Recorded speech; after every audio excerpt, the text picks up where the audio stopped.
Buenas tardes, feliz sábado para todos. Espero, ¿se escucha bien? Sí, genial. Sí, Sí, sí. perfecto, Mati, perfecto. Sí, te escucha. El tema que voy a presentar esta noche, en esta tarde, es el mismo tema que yo presenté anoche en otro grupo, pero me han pedido poder presentar el mismo tema para que pueda quedar grabado, ¿sí? Es prácticamente el mismo tema, solo que voy a también a sumarle algunas preguntas que me han hecho y que, bueno, quiero sumar esas respuestas en este tema. El título que yo he colocado para este tema es el pecado específico de Sodoma. Así que vamos a estudiar un poquito acerca de este tema.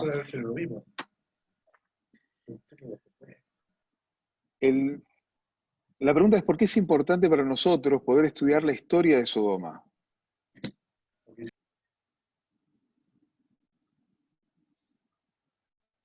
¿Alguien está a punto de hablar?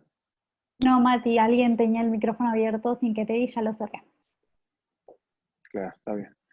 Bueno, Jesús, cuando está hablando acerca de los eventos finales, él menciona que antes de la segunda venida de Cristo, los tiempos serán semejantes a los tiempos de Noé y a los tiempos de Sodoma.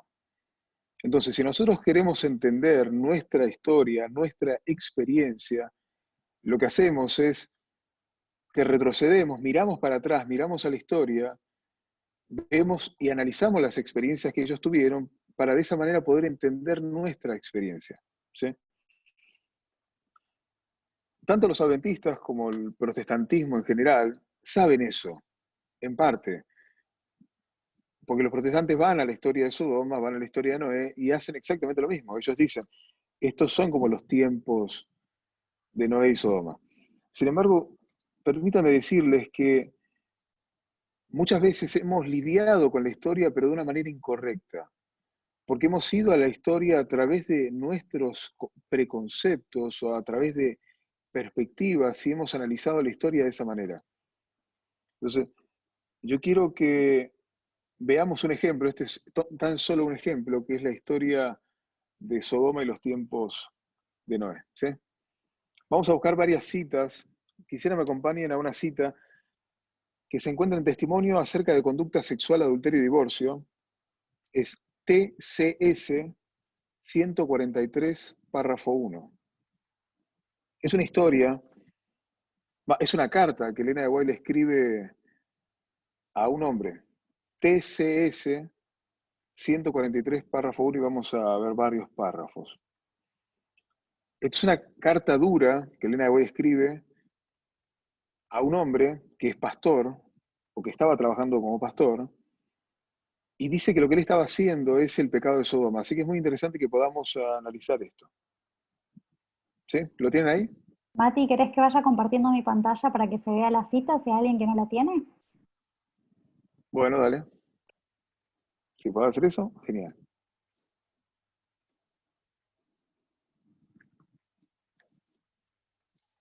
Leo. Querido hermano, acabo de leer su carta con fecha del 23 de abril. Quiera el Señor ayudarme para que pueda escribirle con palabras que lo ayuden en su restauración, no en su destrucción. El párrafo número 3. Este tipo de pecado me ha sido presentado como originador de contaminación moral. ¿Cuál puede ser la impresión de los jóvenes cuyos cuerpos usted degrada por sus acciones? ¿Cómo puede ser pastor de ovejas y corderos? Vean que aquí el Nahua está hablando de dos grupos, ovejas y corderos. Y luego, no voy a ampliar en todas las citas, pero ella explica que los corderos está haciendo referencia a niños. Y aquí está hablando de que este hombre, que es pastor, está degradando los cuerpos de estas personas. Luego más abajo dice, es pecado de sodomía. Es corromper y contaminar en todas las direcciones y una abominación a la vista de un Dios santo. Es practicar la iniquidad. Siguiente párrafo. Cualquier persona joven que someta su cuerpo para ser manoseado por un hombre, de ninguna manera está habilitado para el reino de los cielos. Toda esta práctica vil y comunitaria es la que está arruinando a nuestros jóvenes. ¿Lo llevaría a cabo usted en el cuerpo de sus propios hijos? ¿No consideraría como incesto el descubrimiento de su desnudez? Acá está diciendo, está abusando de niños. Y al final del párrafo dice, ¿cómo puede usted hacer estas cosas y al mismo tiempo predicar la palabra a los pecadores siendo usted mismo un pecador? Sé muy bien cómo considera Dios esos pecados. Usted es un hombre casado y un ministro del Evangelio que conduce a los corderos del rebaño a prácticas sodomitas. Final del párrafo, no se puede medir el efecto sobre las mentes de quien sometió a sus manoseos. Aquí está diciendo que este hombre ha estado manoseando, luego habla que él no solo ha manoseado, sino que ha enseñado esto, lo que es práctica de masturbación, manoseo, a los corderitos, que serían en este caso los niños. Y Elena de White dice que esta práctica que este hombre estaba realizando es la práctica que realizaban los sodomitas. ¿Y cuál es la práctica que está realizando? Es la de abuso. El siguiente párrafo, 145, párrafo 1,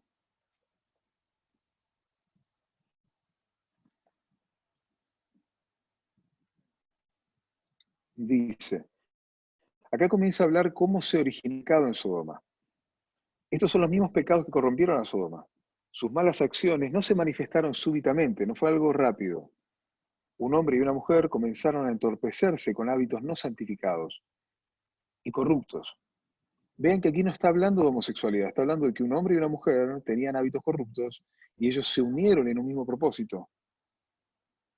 Luego, a medida que la gente iba estableciéndose en Sodoma, ambos hicieron lo que usted ha estado haciendo, enseñar a otros hábitos prohibidos por Dios. Y así, a medida que se multiplicaba la población, aquellos ministros de pecado continuaron educándolos en sus propias prácticas contaminadoras, hasta que si alguna persona entraba en contacto con ellos, su primer pensamiento era el de instruirlos en sus obras inicuas, hasta que Sodoma llegó a ser renombrada por su corrupción. Sus pecados alcanzaron el cielo y el Señor no los soportó más.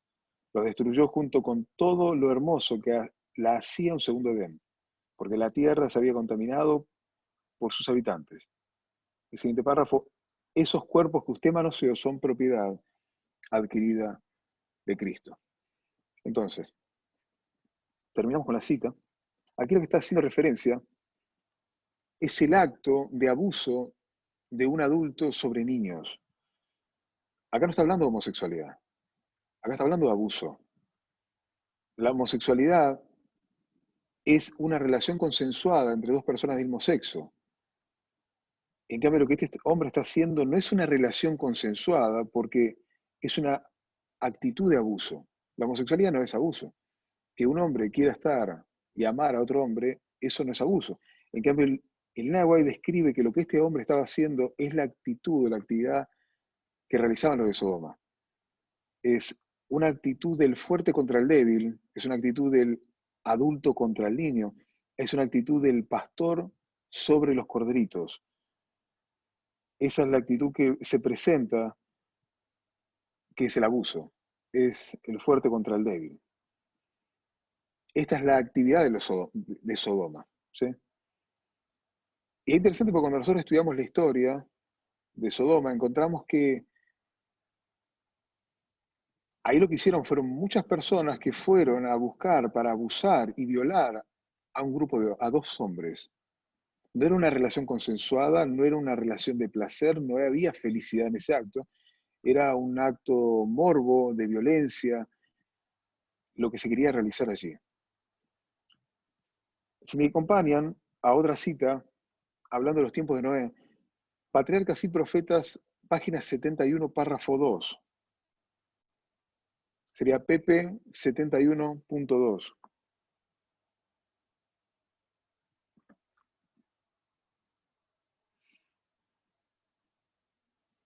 Si alguno tiene la cita, lo leemos. Aquí está hablando de los tiempos de Noé. Muchas gracias, Agus. Te leo, Mati. Dale, por favor. La poligamia había sido introducida desde temprano, contra la divina voluntad manifestada en el principio. El Señor dio a Adán una mujer, revelando así sus órdenes. Pero después de la caída, los hombres prefirieron seguir sus deseos pecaminosos. y como resultado aumentaron rápidamente los delitos y la desgracia. No se respetaba el vínculo matrimonial ni los derechos de propiedad. Cualquiera que codiciaba a las mujeres o los bienes de su prójimo las tomaba por la fuerza, y los hombres se regocijaban en sus hechos de violencia. Gozaban matando a los animales, y el consumo de la carne como alimento los volvía aún más crueles y sedientos de sangre, hasta que llegaron a considerar la vida humana con sorprendente indiferencia.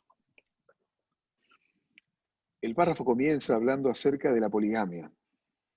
Uno podría decir, bueno, poligamia es una persona que tiene varias esposas o una mujer que tiene varios esposos. Sin embargo, el texto habla del que tenía varias esposas, era el hombre. No era una mujer que tenía muchos hombres, era un hombre que tenía muchas mujeres. Porque luego habla de que a Adán solo se le dio una mujer. Pero luego estos hombres tomaron la decisión de tomar por la fuerza las mujeres de otros. Y no solamente tomaban la esposa de alguien, sino que sometían a esa esposa para que se convierta en una esclava sexual para él, porque ahora era suya. No importaba si a esa mujer le quería o no quería, no era un acto de voluntad, era el sometimiento de la voluntad por la fuerza. Era el fuerte contra el débil, es el rico contra el pobre. Se le robaba los bienes y se regocijaban en ese tipo de actividad. ¿Por qué es importante esto? Porque muchas veces cuando pensamos en los tiempos de Sodoma o los tiempos de los antidiluvianos, se nos viene una imagen a la mente que es como una fiesta, que estaban todos disfrutando, todos felices, todos en una orgía general, en un placer, disfrutándose el uno al otro, simplemente no buscaban a Dios y solamente buscaban su propio placer. Sin embargo, la imagen que se presenta en Sodoma, o la imagen que presenta los tiempos de Noé, no hay nada de placentero allí. Ahí hay sometimiento, hay alguien que es sometido, hay alguien que está sufriendo abuso, hay alguien que está siendo violado sus derechos. Y esa es la característica de los tiempos de Noé. Esa es la característica general de los tiempos de Sodoma, que es el abuso. Quisiera que me acompañe a otra cita. Está en Joya de los Testimonios, tomo 2, se escribe 2JT 568, párrafo 3. 2JT 568.3. Vamos a leer una cita que nos habla acerca de Lot. Y vamos a hacer un comparar y contrastar entre Lot, y quiero que me acompañen a hacer esto, un comparar y contrastar entre Lot y los sodomitas. ¿Sí? ¿Alguien quisiera leerlo?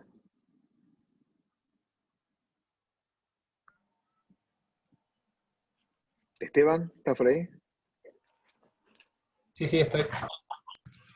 Gracias, Leo, amigo. ¿Podrías? aunque Dale, por Lot, favor. aunque Lot, sobrino de Abraham, se había establecido en Sodoma, tenía el espíritu bondadoso y hospitalario del patriarca. Viendo al anochecer a dos forasteros en la puerta de la ciudad, y conociendo los peligros que seguramente los asediarían en aquella ciudad impía, insistió en traerlos a su casa. No pensó en el peligro que ello podría entrañar para sí y su casa. Era parte de su vida proteger a los que estaban en peligro y cuidar de los que estaban sin hogar. Y el acto bondadoso hecho en favor de dos viajeros desconocidos trajo ángeles a su hogar. Aquellos a quienes trataba de proteger, le protegieron a él. Al anochecer, los había conducido a su puerta para proporcionarles un lugar seguro. Al alba, ellos condujeron a él y a su familia a un lugar seguro, fuera de las puertas de la ciudad condenada. Muy bien, muchas gracias, Esteban.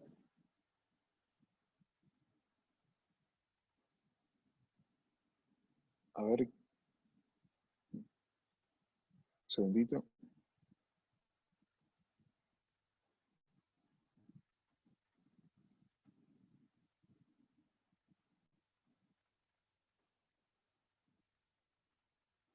¿Logran ver ahí la pantalla o me ven a mí todavía? ¿Ven una Se ve hoja? el pizarroncito, amigo. Ok. Ahora lo que quisiera hacer es ver esta cita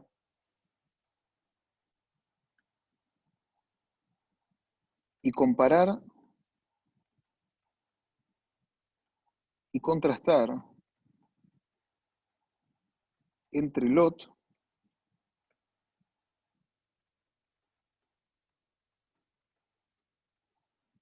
y los sodomitas.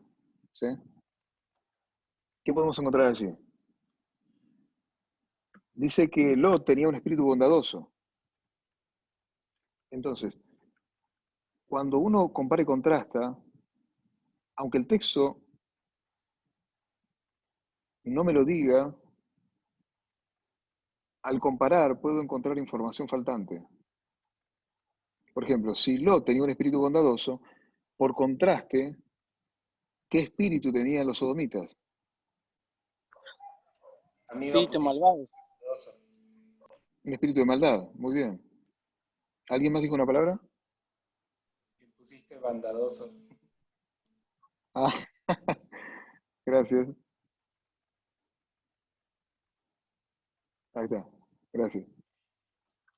También dice el texto que, dice, no pensó en el peligro que ellos podrían entrañar para sí y su casa. Era parte de su vida proteger a los que estaban en peligro. Entonces, acá tenemos a alguien que protege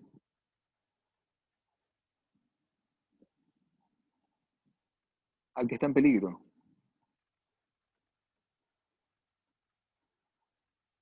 Por contraste, los sodomitas, ellos son el peligro. ¿Sí? También el texto nos dice que él tenía una característica y era la de la hospitalidad. Y fue la hospitalidad lo que lo salvó a él.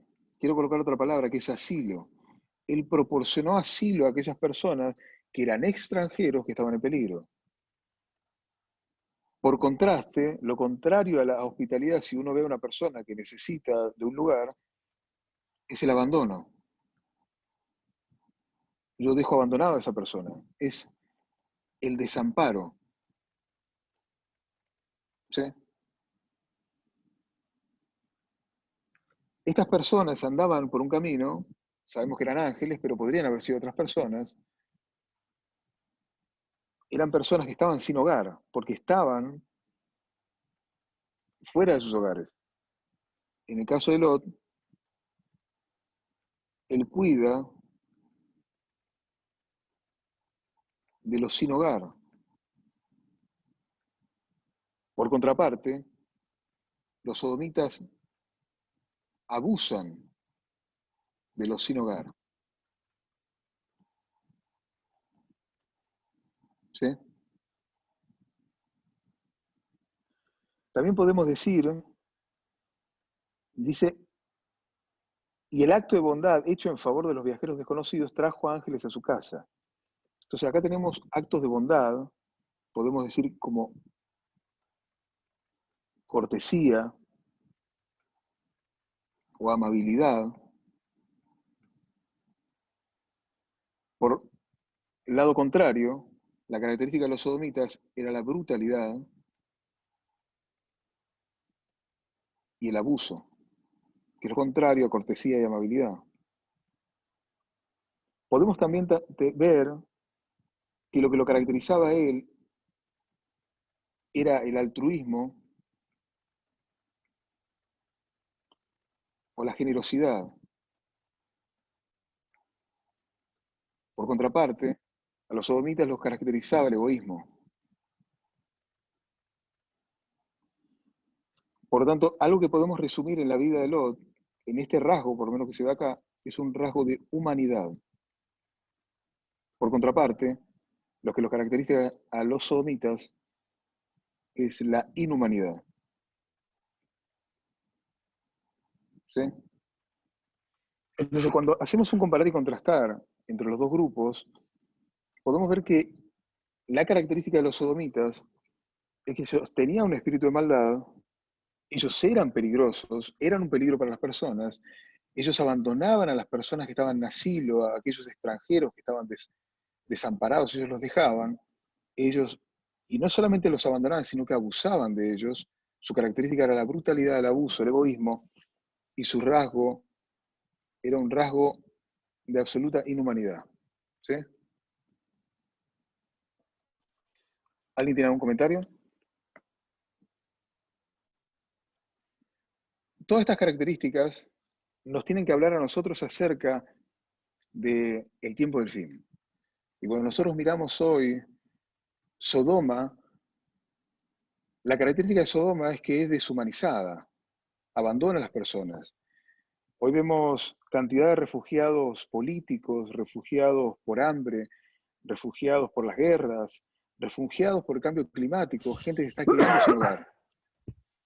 Y que está yendo a países, por ejemplo, como Estados Unidos, que ellos han aumentado la cantidad de contaminación que han realizado y por causa de eso, de los países industrializados, muchos de los países más pobres hoy están pagando el mal de ellos.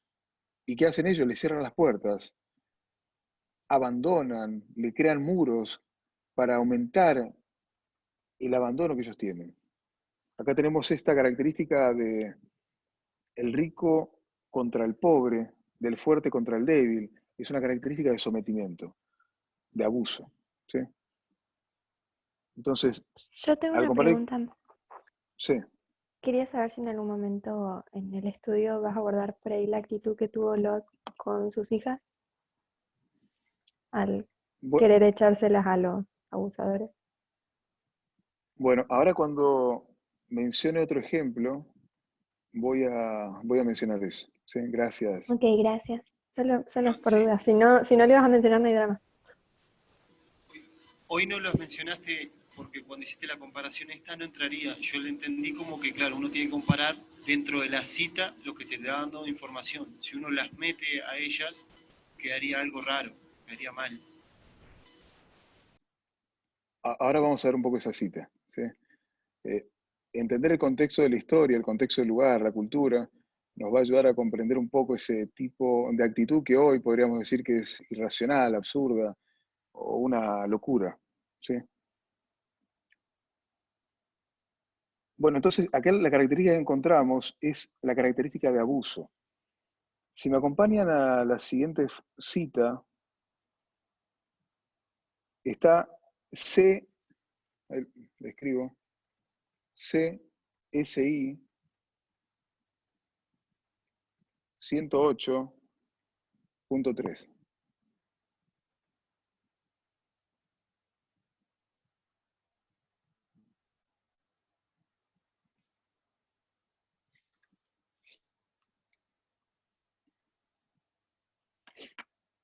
¿Alguien que lo quiera leer? Lo Esta es una cita leo, que no mencioné. Dale. lo leo, Mati. Sí, Dice, por favor. al multiplicarse los hombres sobre la faz de la tierra después del diluvio, nuevamente se olvidaron de Dios y corrompieron sus caminos delante de Él. Aumentó la intemperancia en todas sus formas, hasta que casi todo el mundo había caído en sus garras. Hay ciudades enteras que han sido barridas de sobre la faz de la tierra por sus crímenes perversos y por la iniquidad que las convirtió en manchas sobre el inmaculado campo de las obras creadas por Dios. La gratificación de los apetitos pervertidos condujo a los hombres a los pecados que causaron la destrucción de Sodoma y Gomorra. Dios señala la glotonería y la embriaguez como la causa de la caída de Babilonia. La indulgencia del apetito y las pasiones fueron la base de todos sus pecados. Alguien me hizo una pregunta anoche, por eso quise presentar esta cita, porque aquí dice que el pecado habla de glotonería, habla de apetitos pervertidos, habla de embriaguez como originador. Y yo el tema que yo quiero presentar es que el pecado específico de Sodoma es el abuso. Es el sometimiento del fuerte contra el débil, de la mayoría contra la minoría. Y no es homosexualidad. Y puedo afirmar eso porque en las 371 veces que Elena de White menciona eso, ninguna vez ella menciona la homosexualidad, pero sí menciona el abuso. Pero en esta cita encontramos que ella habla de gratificación de los apetitos y glotonería. Sin embargo, si ustedes logran ver, ahí está dando varios ejemplos. Está hablando de los que fueron después del diluvio, postdiluvianos, que ellos llegaron a tener un carácter de criminalidad, de iniquidad, que tiene que ver con la gratificación de los apetitos. Luego compara esa experiencia con la de Babilonia y habla de la glotonería y embriaguez que los llevó a ser lo que terminaron siendo. Por eso la frase dice, aumentó la intemperancia en todas sus formas. Cuando hablamos de intemperancia en todas sus formas, es en todas sus formas. Es intemperancia en la comida, intemperancia en la bebida, es intemperancia en lo sexual, es intemperancia en todos los ámbitos. Y eso fue lo que llevó a la corrupción, lo que llevó a que la mente de ellos estuviera tan corrupta, que llegaran a ser una sociedad absolutamente abusiva, una sociedad perversa, de absoluta iniquidad. ¿Sí? Entonces, acá lo que podemos ver es que son pasos que se van dando, pasos que llegan a que la sociedad se convierta en abusiva y someta a los demás. ¿Sabes? Mientras yo estudiaba el tema de Sodoma, se me vino a la mente una historia que hace mucho tiempo yo vengo teniendo en mi corazón y que me ha llamado mucho la atención, que se encuentra en Jueces capítulo número 19. Es una historia que es de la misma naturaleza. Podríamos hacer un comparar y contrastar entre esta historia y la historia de Sodoma. Lo único que tiene esta historia es que no es tan conocida. Sin embargo, es de la misma naturaleza. Y entender el mensaje que nos da esta historia nos va a dar luz para entender los tiempos de Sodoma. Porque el espíritu era exactamente el mismo. Jueces capítulo número 19. Invito a que luego lean este capítulo. Habla de la historia de un levita que su esposa le es infiel y se va de su casa y se va a la casa de sus padres. Y luego este levita la va a buscar. Cuando la va a buscar, bueno, la mujer decide volver con él. Y cuando están yendo en camino, llegan a una tierra que no era su tierra, era la tierra donde estaba, la tierra de Gaba, donde estaban los hijos de Benjamín. Y él no era un benjamita, podríamos decir que era un extranjero en esa tierra. Dice así, capítulo 19, versículo 15. Y se apartaron del camino para entrar a pasar allí la noche en Gaba, él y su concubina. Y entrando se sentaron en la plaza de la ciudad porque no hubo quien los acogiese en casa para pasar la noche. Entonces tenemos una característica similar a lo de Sodoma. Aunque sabemos que lo de Sodoma eran ángeles, estos eran personas comunes y corrientes. Pero sabemos una cosa, ellos estaban en la tierra, eran extranjeros, aunque eran de Israel, pero no eran de esa tierra, no estaba su casa allí, y no había lugar para ellos. La ciudad no tenía lugar para estos extranjeros. Y aquí que un hombre viejo que venía de su trabajo del campo al anochecer, el cual era del monte de Efraín y moraba como forastero de Gaba, bueno, y ahí habla que este hombre los lleva a su casa. ¿Sí? Pueden leer la historia, versículo 22. Pero cuando estaban gozosos, he aquí que los hombres de aquella ciudad, hombres perversos, rodearon la casa golpeando la puerta, igual que la historia de Sodoma. Y hablaron al anciano y el dueño de la casa, diciendo, saca al hombre que ha entrado en tu casa para que lo conozcamos. Está inclusive usando la misma expresión que usaron los sodomitas cuando estaban pidiendo a Lot que entregara a esos dos hombres. Y salió a ellos el dueño de la casa y les dijo, no, hermanos míos, os ruego que no cometáis este mal. Ya que este hombre ha entrado en mi casa, no hagáis esta maldad. Y vean lo que hace él, que es exactamente lo mismo que hace Lot. He aquí mi hija virgen, dice este hombre, y la concubina de él, yo os la sacaré ahora, humilladlas y haced con ellas como os parezca, y no hagáis a este hombre cosa tan infame. Vean que es exactamente lo mismo que hace Lot. Lot que dice, les entrego a mis hijas. Yo recuerdo haber visto una vez una película que hablaba de hechos reales, que mostraba cómo soldados que estaban cerca de la zona de Irak, en un lugar que era tribu musulmana, era como un grupo, un familiar, y allí ellos tenían un principio de hospitalidad que era increíblemente grande. Hicieron pasar a este hombre estadounidense que estaba herido, lo cuidaron, lo protegieron, le dieron asilo, y luego cuando vinieron, este grupo de iraquíes extremos lo vinieron a matar, la gente y la familia que estaba ahí protegió la vida de este soldado estadounidense que no conocía y lo hicieron con su vida. Y murieron familiares, murieron un montón de personas solo para proteger a esta persona. Y luego dicen que ellos tienen un principio de hospitalidad donde son capaces de morir todos con tal de proteger a este extranjero que ellos le han abierto las puertas de su casa. Eso es muy extraño para nosotros, pero Eso, aunque sea, me da luz para comprender por qué estas personas son capaces de hacer esto. Al mismo tiempo, claramente había una cuestión de machismo, de sexismo, donde la mujer es absolutamente inferior al hombre. Y lo podemos ver en este caso. ¿Sí? Mati, ¿puedo solo aportar algo, o no sé si un aporte, por lo menos como una pregunta? Porque es lo que creo que tiene más que ver con el tema de la generosidad de la cultura, sí, pero lo que vos dijiste del machismo me parece muy correcto, porque él podría haberse ofrecido él mismo en todo caso. Si la actitud es de abnegación, ¿no?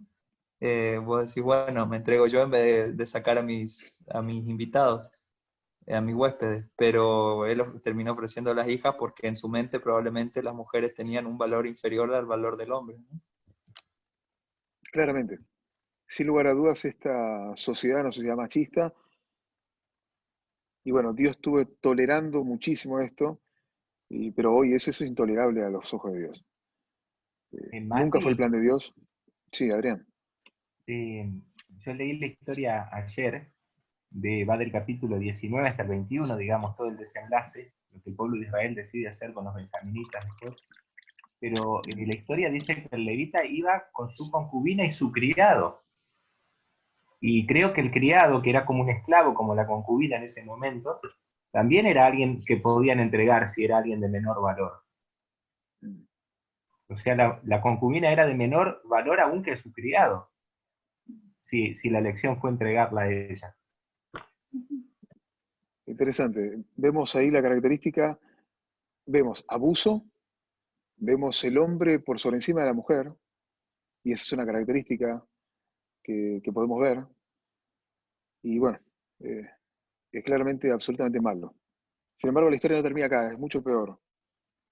Versículo 25.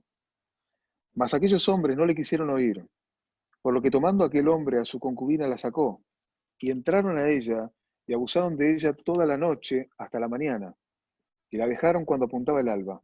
Y cuando ya amanecía, vino la mujer y cayó delante de la puerta de la casa de aquel hombre donde su señor estaba hasta que fue de día. Y se levantó por la mañana su señor, y abrió las puertas de la casa, y salió para seguir su camino. Y aquí que la mujer, su concubina, estaba tendida delante de la puerta de la casa, con las manos sobre el umbral. Y le dijo, levántate, vámonos. Pero ella no respondió. Entonces la levantó el varón, y echando sobre su asno, se levantó y se fue a su lugar. Y llegando a su casa, tomó un cuchillo, y echó mano de su concubina, y la partió por sus huesos en 12 partes, y la envió por todo el territorio de Israel. O sea, claramente estaba muerta. Y todo el que veía aquello decía, jamás se ha hecho ni visto tal cosa, desde los tiempos en que los hijos de Israel subieron de la tierra de Egipto hasta hoy. Considerad esto, tomad consejo y hablad. Claramente este periodo de los jueces es un periodo donde cada uno hacía lo que bien le parecía. Es un periodo de absoluto mal. Sin embargo, hay muchos paralelismos que encontramos entre esta historia y la historia de Sodoma. Por eso encuentro esas similitudes. Que vinieron extranjeros, que la gente de aquellos lugares no le dio asilo a los extranjeros, que vino alguien que sí les proporcionó un lugar, luego vinieron una multitud, quisieron abusar a los hombres. En el caso de la historia de Sodoma, termina, podríamos decir, de una manera feliz para estas personas porque eran ángeles. Pero en este caso no había ninguna historia de ángeles. La historia terminó como podría haber terminado la historia de Sodoma y como seguramente los sodomitas habrán hecho con otras personas, que se les habrá abusado. Yo muchas veces leía esta historia y yo decía, por algo el Señor la puso aquí. Algo el Señor quiere enseñarnos y siempre sacaba alguna lección moral en esta historia. Y está bien, pero hoy entiendo que hay una lección mucho más que eso. Yo siempre entendía esta historia como que no siempre la historia termina con finales felices, no siempre la historia termina con una multiplicación de alimentos. A veces la historia termina con hambre, a veces la historia termina de personas muriéndose de hambre. No siempre hay ángeles que salvan a las personas de abuso, a veces las personas son abusadas. Y la gran mayoría de las veces es así. La gran mayoría de las veces las personas no se sanan de una enfermedad, sino que mueren de la enfermedad. Entonces acá tenemos una historia que termina mal. Sin embargo, hoy entiendo que esta historia es mucho más profunda que una lección moral. Esta historia es una historia que nos da luz sobre una visión profética. Esta historia nos da luz para comprender cómo se ve Sodoma, y al entender cómo se ve Sodoma, podemos entender cómo se ven nuestros tiempos. Y esta historia, lo que nosotros encontramos, es una historia de abuso. Es fuertes contra el débil. Esta mujer representa hoy a una sociedad que está siendo abusada. Representa a mujeres que están siendo asesinadas por sus maridos. Representa a micros machismos que no tienen que ver con micro porque sean mínimos, sino porque la sociedad se ha acostumbrado a que sea poco, pero en realidad es grave. Esto representa a los ricos que son cada vez más ricos y los pobres cada vez más pobres, a personas que se matan para trabajar por un sueldo de esclavos. Hoy la esclavitud existe, aunque no le digan, y eso es Sodoma. Entonces, para mí esta historia hoy es una gran bendición porque me da luz para entender cómo son nuestros tiempos. Y en esta historia, vean que no encontramos homosexualidad. Esta gente le pidió a los hombres, pero al no tener los hombres le entregaron a las mujeres y abusaron de las mujeres. Entonces la característica era, no importa con quién, ellos iban a abusar de quien sea. Y los sodomitas son la misma cosa. Ellos solamente querían satisfacer sus deseos. Por eso lo que yo estoy viendo es que la característica es el abuso. ¿Sí? Si alguno tiene alguna opinión. Yo solo quiero hacer una observación breve, No, sí. nada más. En la historia de Sodoma, vemos que las personas que vienen y que son recibidas por Lot son dos ángeles. Ahora, que son los representantes de Dios en ese momento. Ahora, en esta historia, la persona que viene era un levita, que también era el equivalente representante de Dios dentro del pueblo, porque los levitas eran aquellos que eran dedicados a Dios en reemplazo de los primogénitos de cada uno, que se lo puede ver en una historia en el Éxodo. Es decir, eran una clase apartada del pueblo de Israel, y que en cierta forma, como ellos también habitaban muchas veces entre otras tribus, no tenían un lugar específico, ellos tenían ciudades repartidas por la tierra de Canaán, en las cuales principalmente eran ciudades de refugio. Es decir, vemos un gran paralelismo entre ambas historias, porque en ambas personas en las que pasa eso son representantes de Dios, en cierta forma. Muchas gracias, Esteban. Es una clase de Dios. Lo que deberían haber sido. Ellos eran los representantes, ellos deberían haber sido los ángeles en esa casa. Sin embargo, no lo fueron. Quisiera que me acompañen un texto que está en Ezequiel, capítulo 16. El versículo 49. Voy a poner nuevamente la pizarra. ¿El leo, Mati? Sí, por favor. He aquí que esta fue la maldad de Sodoma tu hermana, soberbia, saciedad de pan y abundancia de ociosidad tuvieron ella y sus hijas, y no fortaleció la mano del afligido y del menesteroso. Muy bien, muchas gracias. Quisiera comparar acá dos grupos que el texto está mostrando. Durante todo el capítulo de Ezequiel, invito a que lo lean, Dios compara a Israel con una ramera, con una prostituta. Sin embargo, le dicen, ustedes son peores que las rameras, porque aunque sea la ramera, recibe un salario. Ustedes, en cambio, han entregado sus dones. O sea, han entregado todos los que yo les di. Y luego acá los compara con Sodoma. Y acá hay características porque menciona. Y dice, soberbia, saciada,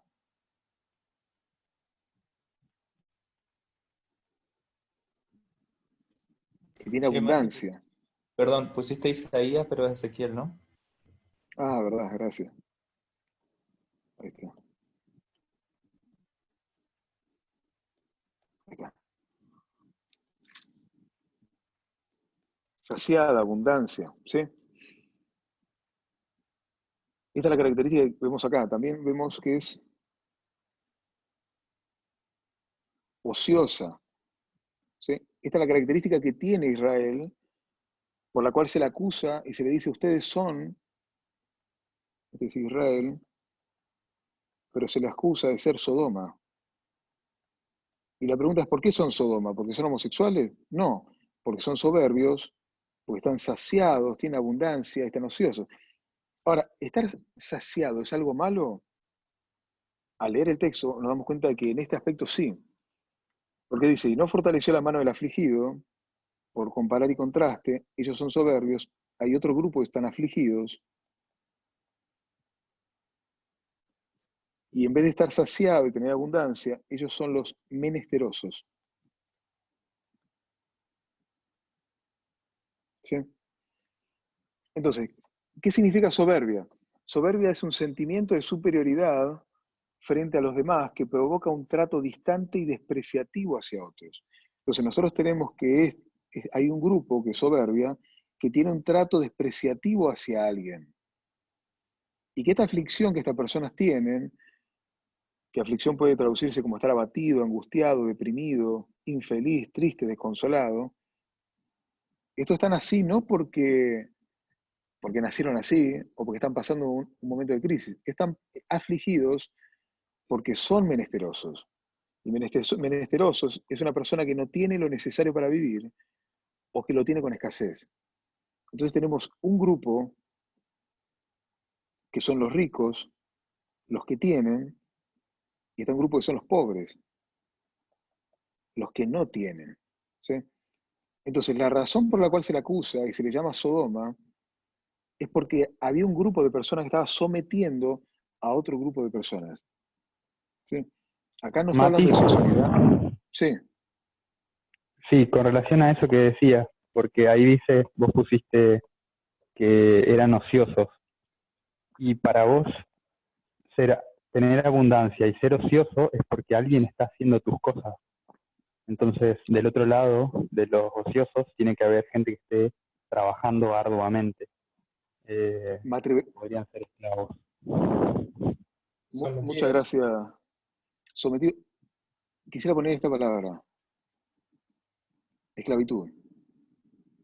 Porque aunque quizás no eran literalmente esclavos, sí era trabajo de esclavos. Hoy en día existe la esclavitud, en lugares existe literalmente, pero aunque legalmente no exista, sí existe en la práctica. Gente que está siendo sometida, gente que está trabajando esfuerzos inhumanos, ganando nada, y otras personas que están haciendo nada y llevándose todo el dinero. ¿Sí? Entonces, acá la característica de Sodoma que encontramos es la soberbia, el creerse superiores a alguien, tratar de manera inferior a otras personas y hacer que estas personas trabajen por ellos. Ese es el sometimiento, es algo que Dios no considera como pecado de Sodoma. ¿Sí? Ahora quisiera que me acompañen a otro versículo. Ahora sí, Isaías. Isaías 1.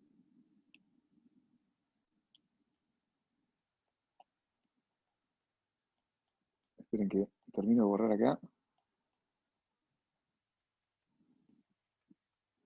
¿Si alguien tiene alguna pregunta, algún comentario? Isaías capítulo Por ahí, 1. Sí. Perdón. Que es interesante porque esas características son muy parecidas a las que tiene la Odisea en Apocalipsis 3. Tipo, son ricos, se creen ricos, ¿sí? De ninguna cosa tienen necesidad y no saben de la situación que tienen. Sí, sí, también. Es lo que tiene ellos que se creen ricos, pero en realidad son pobres. Pero también es una característica. Sí. Marco, de este lado, un solo detallito que me llamó la atención, Sí, Marco. porque estaba leyendo varios temas con respecto a la homosexualidad, que sí es cierto lo que vos mencionás, que aunque más de una vez se la menciona, la sodomía después quedó marcada como homosexualidad, ¿no? Decía sodomita, era sinónimo de lo que hoy le llamamos homosexualidad. Eso en realidad era una consecuencia de algo que vino antes. Hasta el día de hoy, los psicólogos, muchos de los psicólogos, hay uno que me encanta, que trata esa temática, dice, muchísimos de los homosexuales fueron abusados en su infancia, niñez, adolescencia, y eso es solo una consecuencia. El travestismo igual. No todos, ni siquiera voy a decir la mayoría, pero el porcentaje es bastante alto. Es interesante que hablabas del abuso en Sodoma y que quedó como consecuencia después. Generaciones haciendo lo mismo. Yo lo que quiero presentar, gracias Marcos por tu aporte, es que no podemos decir que Sodoma es homosexualismo. Elena de White cita 371 veces la palabra Sodoma y no cita nunca la palabra homosexualidad ni homosexualismo. Se puede encontrar 5 veces la palabra en sus escritos, pero esas 5 veces que se encuentra nunca es escrito por ella. Son interpretaciones de los editores o de los compiladores que agarran citas que ven la palabra Sodoma y dicen es homosexualidad. Yo después, dentro de un ratito, quiero citar un versículo más, este versículo que viene, y quiero mostrar cuál es la etimología de la palabra Sodoma, para que podamos ver el origen de esta palabra. ¿Sí? Último texto, Isaías capítulo 1, versículo número 10. Dios nuevamente le habla a Israel y le dice, príncipe de Sodoma, oíd la palabra de Jehová, escuchad la ley de nuestro Dios, pueblo de Gomorra. Claramente no está hablando de Sodoma y Gomorra literal, porque Sodoma y Gomorra ya no existían más. Pero lo está comparando para que ellos comparen y contrasten entre ellos, y la razón por la cual Dios destruye a Sodoma y Gomorra, dice, ustedes van a ser destruidos también. Versículo número 16. Dice, lavaos y limpiaos, quitad la iniquidad de vuestras obras, de delante de mis ojos, dejad de hacer lo malo, aprended a hacer el bien, buscad el juicio, restituid al agraviado y haced justicia al huérfano, amparad a la viuda. Quisiera ahora hacer un comparar y contrastar entre lo que ellos eran y lo que Dios les estaba pidiendo que ellos sean. Entonces, el texto comienza diciendo, lavaos y limpiaos, quitad la iniquidad de vuestras obras. Entonces, podemos saber que ellos hacían obras de iniquidad. Por comparar y contrastar, ¿qué es lo que Dios le estaba pidiendo? Que hagan obras De bien. de bondad, de bien. ¿Sí? Obras de iniquidad puede ser como injusticia, infamia, ilegalidad. El texto sigue diciendo, dejad de hacer lo malo, por lo tanto, ellos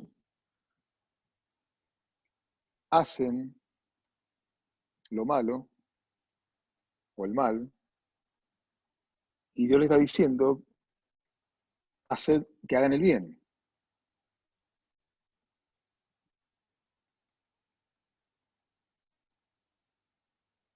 ¿Sí? Luego le dice, buscad el juicio.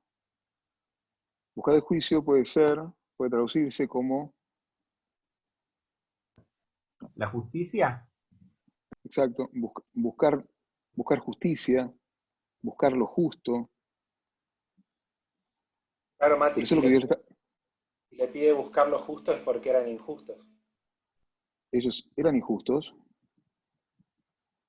y claramente está hablando de injustos en sus tratos para con los demás, luego sigue hablando. Dice restituid al agraviado. Entonces podemos colocar acá.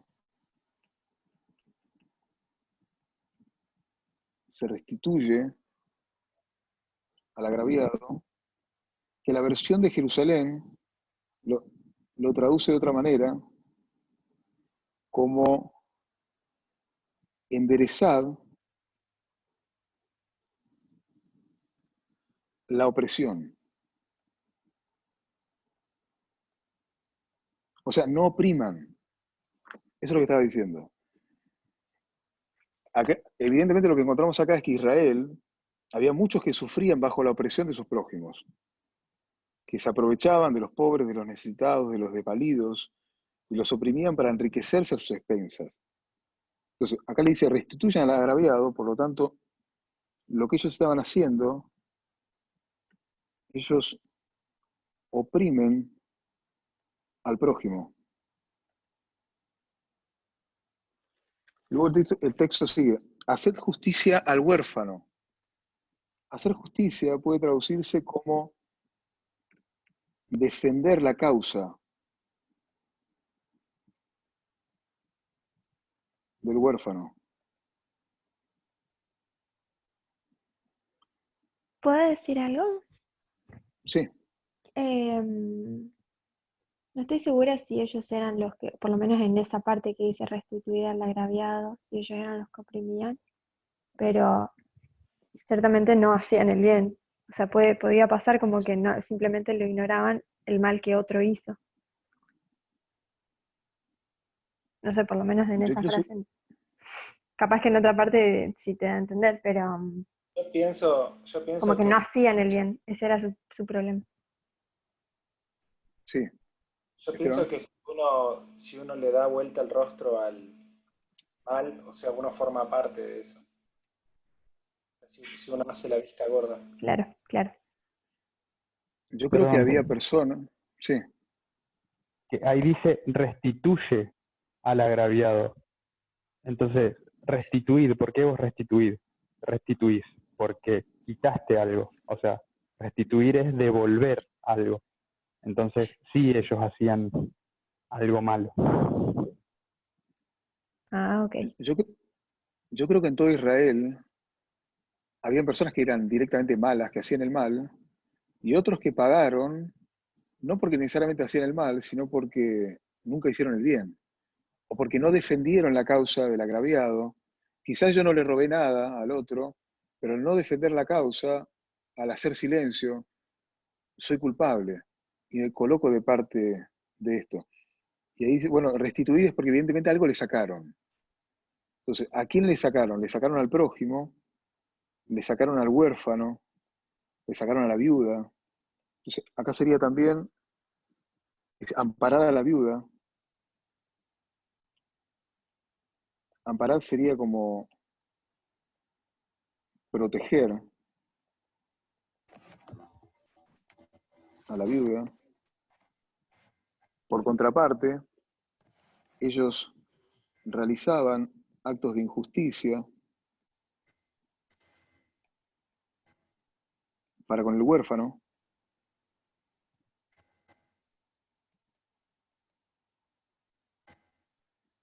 y desamparaban a la viuda. ¿Sí? Claro, había como dos cosas, pero acá en el reproche que Dios les hace, las menciona las dos como cosas malas. Una era hacer el mal directamente, robar, dice en el 23, ¿no? Que eran cómplices de ladrones y amaban el soborno, iban detrás de las prebendas. Pero Claro, también, una cosa es como activamente ser malo, y la otra cosa era pasivamente dejar de hacer el bien. Y Dios la menciona también en el mismo 23, dice, no abogan por el huérfano, ni se ocupan de la causa de la viuda. O sea, la viuda no era exacto. viuda por culpa, pero ellos tenían la obligación o el deber de hacerles el bien. Y es lo que dice Jesús también cuando habla, cuando estuve preso no me visitaste, cuando estuve hambriento no me diste de comer. O sea, hay un deber que tenemos que es con el menos favorecido, con las minorías, con el oprimido. Exacto. Muchas gracias. Ahora, perciban este punto, porque acá lo está comparando con Sodoma y Gomorra. Si con la percepción acostumbrada que tenemos de lo que es Sodoma, yo digo, mirá, ese es un sodomita, inmediatamente lo primero que pensamos es un homosexual. Sin embargo, cuando Dios lo compara a Israel con Sodoma, en ninguna parte está hablando de sexualidad, está hablando de que ellos oprimen al prójimo, oprimen al más necesitado, hacen injusticia. En este caso, el huérfano y la viuda, es como decía Claudio, representa a la minoría más necesitada. ¿Sí? Voy a volver a la cámara. Ahí está. Quisiera, alguien me preguntó anoche acerca de la etimología de la palabra sodomía. Si ustedes buscan, perdón, en Wikipedia, nos dice, primero que nada, el término sodomía proviene del nombre antiguo que es de la ciudad Sodoma. Luego lo que se define como sodomía es una definición que viene posterior a la palabra Sodoma, que es la ciudad. La palabra Sodoma viene de la palabra Sod, que significa secreto. Sin embargo, la historia, esto lo pueden buscar en Wikipedia, dice, la palabra sodomía deriva de la historia de Sodoma y Gomorra, recopilada en la Biblia, pero la identificación del pecado de Sodoma con el sexo anal recién se encuentra en algunos documentos por primera vez en San Agustín en el 354 y 430. Entonces, nunca se había usado la palabra sodomía para hacer referencia a la homosexualidad hasta el año 354. Recién ahí se usa por primera vez. Luego las primeras persecuciones de los homosexuales por sodomía son de la mitad del siglo VI después de Cristo, cuando el emperador cristiano del Imperio Romano de Oriente, Justiniano, y su esposa Teodora prohíben los actos contra natura por motivos políticos, amparándose por razones religiosas. Entonces acá tenemos una unión de Iglesia y Estado, donde el Estado persigue a una minoría, en este caso la minoría son los homosexuales, por un motivo religioso. La ley proveía como castigo la castración y el paseo público por las calles. No hay pruebas por las calles.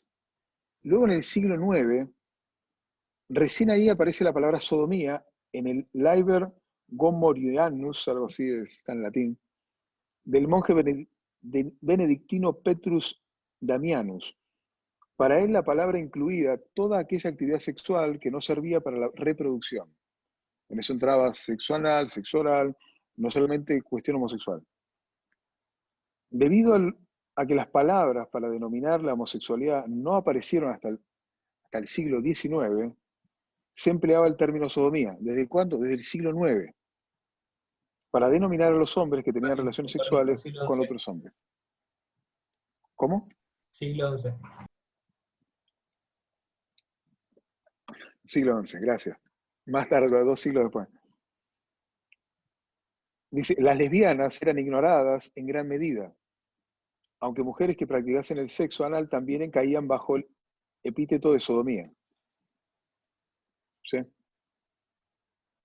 Luego, quiero contar un breve relato, que habla de la conquista americana de los españoles y los europeos para América. Y dice, con la conquista americana, los europeos establecieron el delito de sodomía en América, castigando por instituciones como la Inquisición y la represión violenta de los pueblos originarios, que en general admitían prácticas sexuales consideradas que los europeos consideraban como sodomitas. En algunas partes, los españoles mataron masivamente a los indígenas por vestirse con hábitos de mujer, refiriéndose a la ausencia de pantalones en la vestimenta de los indígenas. Ellos ni siquiera tenían pantalones, calificándolos de sodomitas. Fray Bartolomé de las Casas relata uno de los actos barbaries y dice, ciertos españoles hallaron en cierto rincón de una de las dichas provincias 3 hombres vestidos de hábitos de mujeres, a los cuales por solo aquello juzgaron de ser aquel pecado corrompido sodomía, y por más probanza, y no por más probanza, o sea, por no más prueba, los echaron luego a los perros que llevaban, que los despedazaron y comieron vivos, como si fueran sus jueces.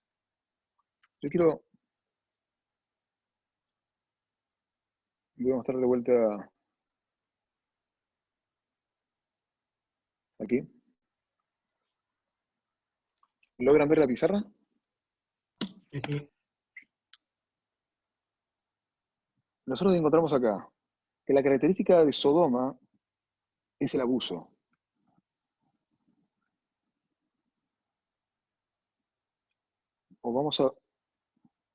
Hay alguien que es abusado, ¿sí? Por otra parte, hay otras personas que son los abusadores. Entonces, cuando yo voy a la historia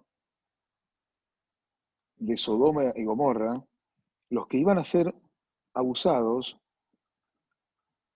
eran 2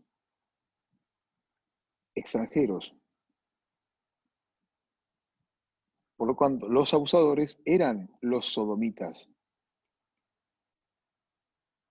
En el caso de la mujer que fue abusada, de Jueces 19, ella fue la abusada y los abusadores no fueron los sodomitas, sino los benjamitas,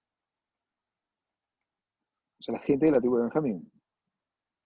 Si yo traigo esa historia a lo que acabamos de leer, los que fueron abusados en la invasión por los europeos fueron los indígenas, que se hizo, hubo un genocidio absoluto, y también, en este caso de la historia, estas personas que eran homosexuales, o por lo menos se creía que lo eran, y los que fueron abusadores fueron los europeos que representaban el gobierno, que lo hicieron por un concepto religioso.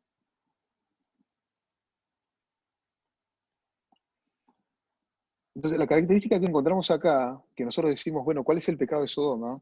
Uno podría decir, es la homosexualidad. Sin embargo, en esta historia, los abusados fueron el grupo homosexual, fueron los indígenas.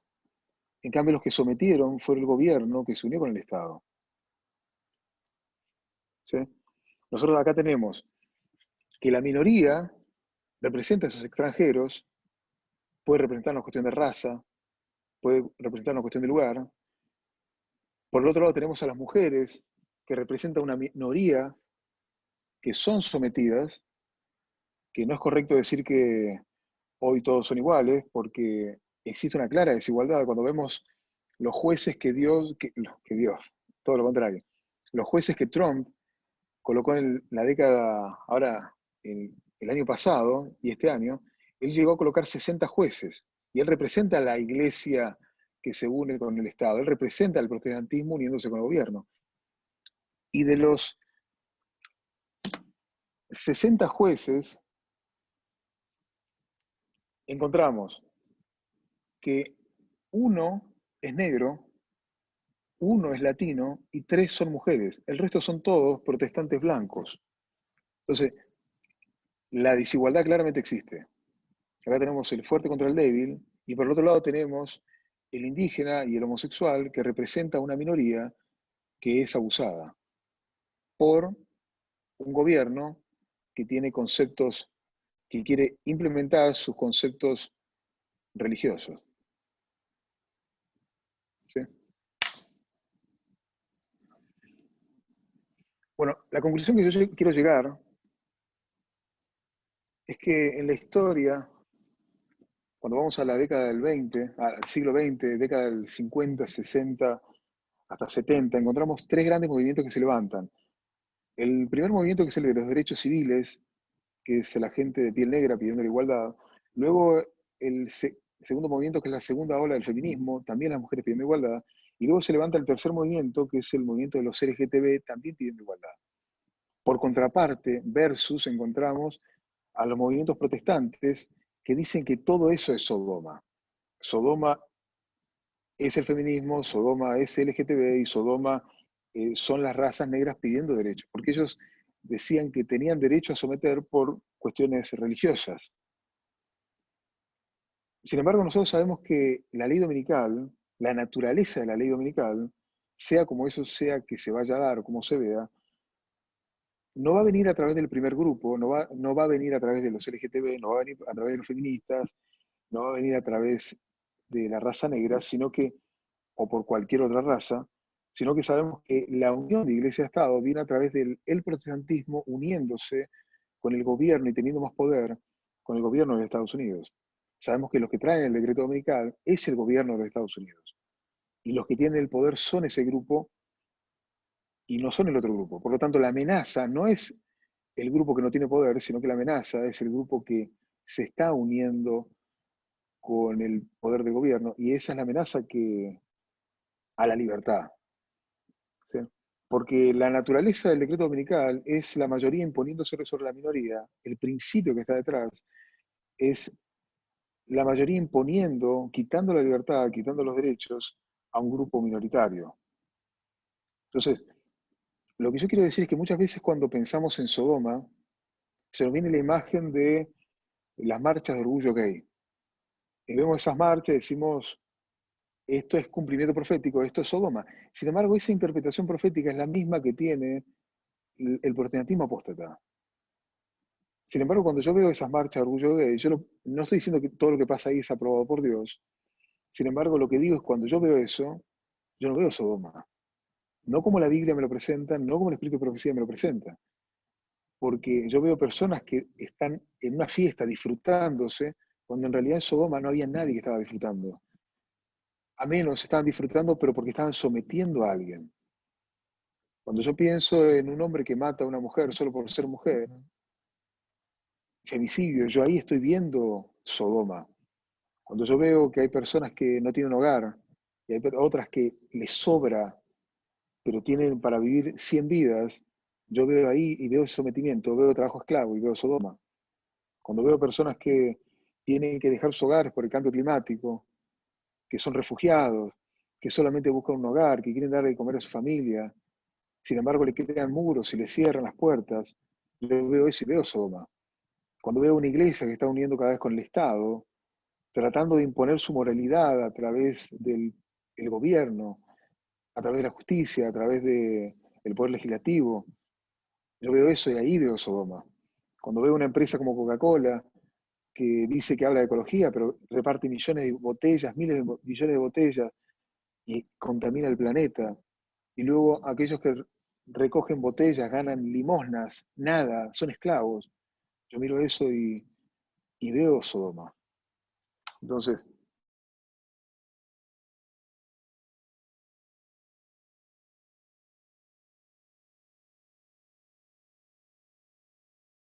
un hombre quiera estar con un hombre porque lo ama, o una mujer quiera hacer feliz a otra mujer porque la ama, no es lo mismo que el abuso sexual, no es lo mismo que el pastor que le Mati, dimos la primera cita acá. Mati, si Sí, querés repetir los últimos 30 segundos o un minuto porque se cortó por un momento tu transmisión. bueno, no sé dónde me quedé. El Pero principio Habías dicho de los que juntan botellas, tienen limosnas, ahí ves Sodoma y ahí se cortó. bueno, entonces, resumiendo la idea, para concluir, cuando nosotros vemos Sodoma, vemos gente que está sometida, vemos una minoría que está siendo esclavizada, no vemos homosexualidad, porque en la homosexualidad no es abuso. El homosexualismo no es abuso. Que un hombre quiera estar y ame a otro hombre, yo no veo abuso. No lo está, no está sometiendo su libertad, no está sometiendo sus derechos, sino que están deciden estar juntos. Entonces, ¿por qué es importante esto? Porque la historia de Sodoma nos da luz para entender nuestra experiencia, para que nosotros podamos mirar la realidad y juzgar de una manera correcta. Y el hecho de que la mayoría del adventismo esté mirando a un homosexual y diga esto es Sodoma, en vez de mirar al abusador, ver la violencia y decir eso es Sodoma, lo estamos colocando del lado incorrecto en este gran conflicto. Si nosotros sabemos que los enemigos de la verdad en tiempo del fin es el protestantismo, la iglesia que se une con el Estado, y la visión profética que ellos tienen es que tanto el feminismo como el LGTB, como las cuestiones de raza, ellos son los enemigos de la verdad, cuando en realidad los enemigos de la verdad son nosotros, nos estamos colocando del lado equivocado en este gran conflicto. Y cuando vamos a la historia de Cristo, nosotros encontramos que Jesús comía en la casa de las rameras, comía en la casa de los publicanos, comía en la casa de aquellos que eran la paria de la sociedad, comía en los hogares de aquellos que eran discriminados, que eran la minoría, aquellos que se lo consideraban como perdidos.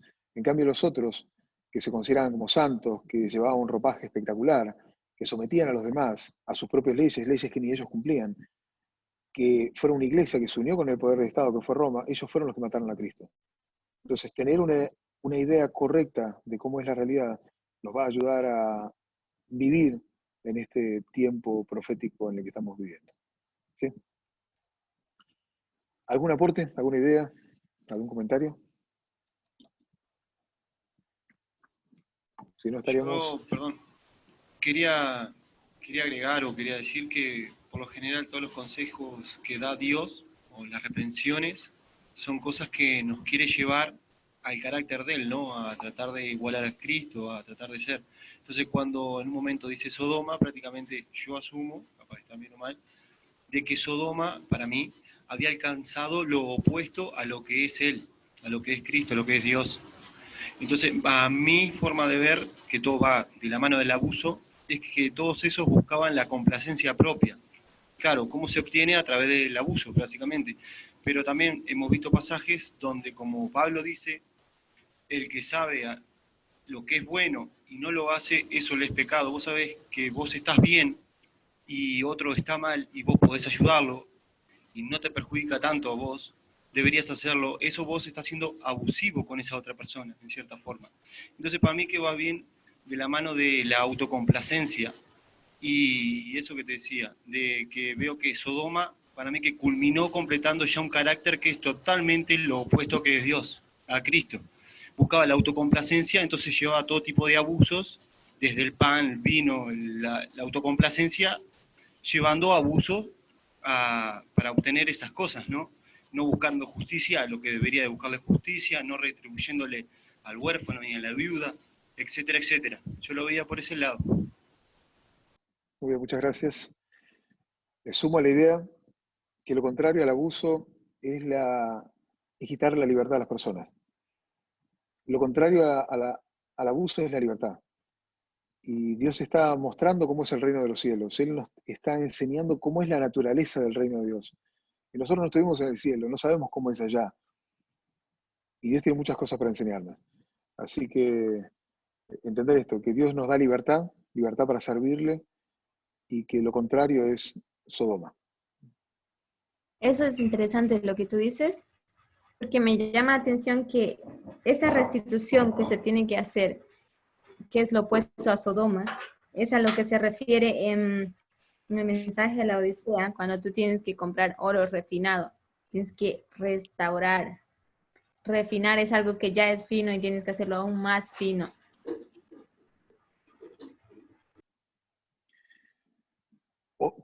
Es interesante, dice, compren oro refinado en fuego, ¿verdad? No lo puedes tener, no es tuyo, lo tenés que comprar. Es algo que Dios Exacto. ofrece. Y Elena de White dice que el oro... Sí. Sigue. No, sí. No, yo estaba diciendo que esos son los tesoros que tienen que haber en el corazón al final. Y como la palabra dice refinado, o sea, el Señor ya hizo esas criaturas como oro fino, pero nosotros manchamos, entonces tenemos que refinar eso, reiniciar ese proceso, como restaurar, hacerlo aún mejor. Así es. Bueno, que Dios nos refine, que Dios Amén. quite todo aquello que se parezca a Sodoma, toda aquella soberbia, todo aquel deseo de superioridad, porque al fin y al cabo van a haber solo dos grupos. Un grupo que se parece a Sodoma, que somete, que abusa, o que ignora, que no defiende la causa del oprimido, que no defiende la causa de la minoría. Y es interesante, otro punto que pensaba, muchas veces como adventistas pensamos que la minoría que va a ser perseguida somos nosotros. Y estamos en la nada esperando que venga una multitud y nos persiga. Así como la película La Última Batalla, que los muchachos dejan la facultad y lo único que hicieron fue dejar la facultad. Y de repente de la nada hay gente con machete persiguiéndolo. No tiene ningún sentido. Sin embargo, puede que la minoría que sea perseguida no seamos nosotros, pero que la minoría perseguida sea otro.